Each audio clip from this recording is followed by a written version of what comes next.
Thank you, Carl, for that very warm welcome. Well, it's a pleasure to be here today to talk to you about some of my thoughts on the role of the G20 in tax regulation. It's no secret that the international tax regime is broken, and it's going to take significant global effort to fix it. But is this possible? Well, that's the question I pose to you today. Amongst the general population, the notions of the problems with the international tax regime tend to stem from reports by the media on multinational entities such as Apple, Starbucks, Amazon, Vodafone and Google. And for example, it's been reported in the Australian media over the last few months that Apple paid tax at the rate of 0.7% of its turnover to the Australian Tax Office in the 2012-13 financial year. Now, more broadly, we also see reports by civil society groups reporting on the effect of developing nations. And I raise this because ensuring that developing nations benefit from the G20 tax reform agenda is an important issue that I'm going to look at today. So I'm aware of one recent study which found that India's tax base would go up by over 180% under more progressive corporate tax rules. Unfortunately, data limitations in this area, we don't know how much we're not capturing, means that it's difficult to estimate the cost of aggressive tax planning.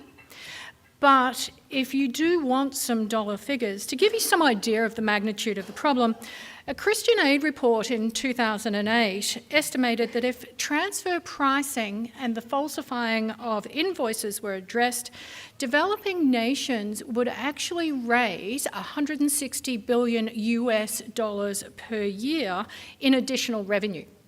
Now, again, to put that in context for you, for every $1 billion draining out of developing countries via commercial tax evasion, 11 million people at risk across Africa's drought-stricken region could have enough to eat. So if you want to bring it back to the people, they're the kind of figures that we're looking at. Now, what are we really saying when we see reports like this?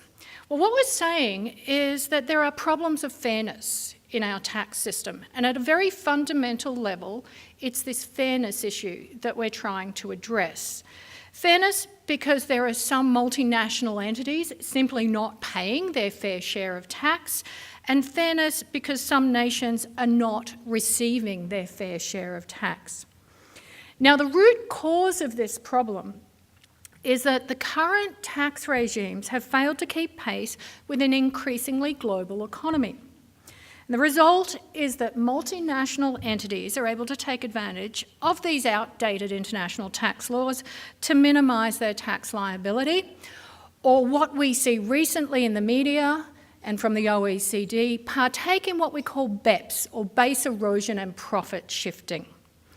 So the three key areas of international tax reform on the G20 agenda to address this issue are, first of all, addressing tax avoidance, or this issue of BEPS, promoting international tax transparency and the global sharing of information, secondly, and thirdly, ensuring that developing nations benefit from reforms. I'm going to take a couple of minutes to address each of those three key areas. Before I do so, however, I would like to make a broad comment about the report which has been launched by CEDA today. And that is that there is a common theme in each of the chapters of the report, and that is the need to ensure that the Brisbane Summit is not just a talk fest. So to that end, in addressing each of those three key areas, my views relate to where I believe Australia can be an effective leader. So that is actions, not words. So priority one is addressing tax avoidance. It's actually the OECD which is currently undertaking the work on base erosion and profit shifting, but they do so at the request of the G20 finance ministers. So there's a BEPS 15-point action plan which was introduced at the G20 finance ministers meeting in Moscow.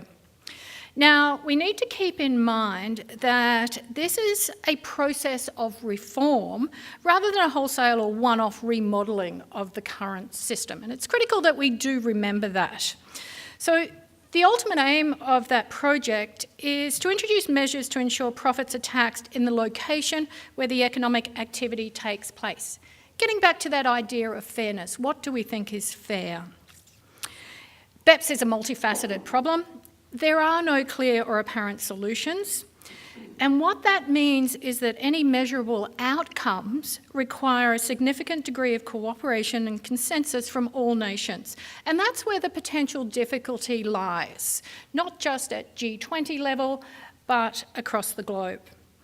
Now, I'd like to propose that possible reforms also require a consideration of a move away from a traditional developed nation OECD model to models that better reflect the reality of the modern global economy and also the structure and form of multinational entities.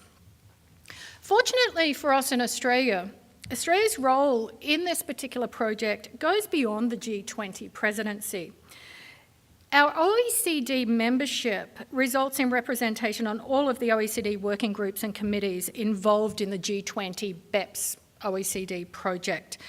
So we have the advantage through the G20 of being able to synergise and capitalise on our involvement in the broader reform program. So to that end, I do commend the process leading up to the Brisbane Summit and Australia being proactively encouraging discussions around the tax reform agenda.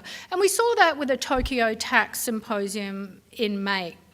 Unfortunately, my biggest concern is that there is very little indication that bold steps will be suggested in any reform proposals. And the OECD has actually said that. They're wanting to fix the flaws in the current system rather than looking at replacing it with any new system. The second priority, which I will move on to, is promoting international tax transparency and the global sharing of information. Obviously, the aim of this priority is to ensure that taxpayers comply with their tax obligations. And greater transparency is called for on the basis that it increases compliance and informs public debate. So there's broadly two ongoing transparency initiatives of the G20 and the OECD. And that's the automatic exchange of information and also mandated taxpayer disclosure. Automatic exchange of information is actually a success story. The G20 has continued to work very closely with the OECD on this, and in February this year, we saw the G20 agreeing to implement a global standard for automatically exchanging information between tax authorities. Implementation is meant to be by the end of 2015. Implementation is going to be the difficult stage with this. The OECD is going to deliver a commentary on the new standard, as well as technical solutions to implement the actual information exchanges during the G20 Finance Ministers meeting in September, so next month. Automatic exchange of information is so far a success story. The one that concerns me the most is the mandated taxpayer disclosure. There's been a lot of calls for things like country-by-country reporting, and they've been growing in magnitude over the last decade. At first glance, it may seem to be on the G20 agenda because it falls within the scope of the BEPS project. However, it may not necessarily be the case because at this stage it seems like the OECD and the G20 have adopted the view that the point of mandatory reporting is to provide tax authorities simply with information. So this information could remain confidential. Yet much of the purpose of this reporting is to inform the public about the activities of multinational entities to allow an informed assessment of how those entities affect society. So the G20 could certainly broaden the scope of its feedback processes, support a comprehensive reporting framework, and adopt a wide purpose. The third and final priority that I want to touch on is the G20 to ensure that developing countries benefit from anything that comes out of proposed reforms. Now, the OECD has generally taken the lead with its developed nations membership, and I absolutely applaud the OECD for doing that. The G20 partially fills the gap in terms of developing nations, but those developing nations as part of the G20 tend to be the much more advanced developing nations.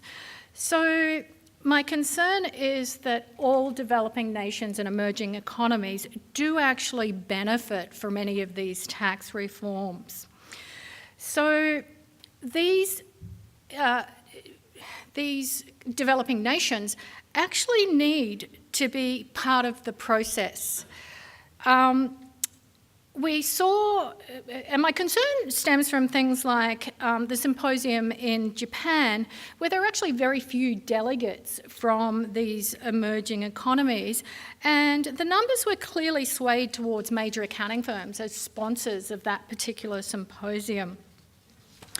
So certainly I would encourage the G20 and the Brisbane Summit to be more proactive in involving developing nations.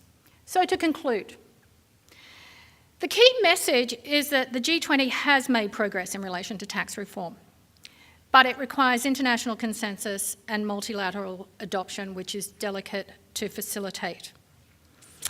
Bold moves and lateral thinking is needed, so there's still a great deal of work to be done. And to this end, Australia is in a unique position to highlight this, not only deal with the current problems, but also offer solutions for the future.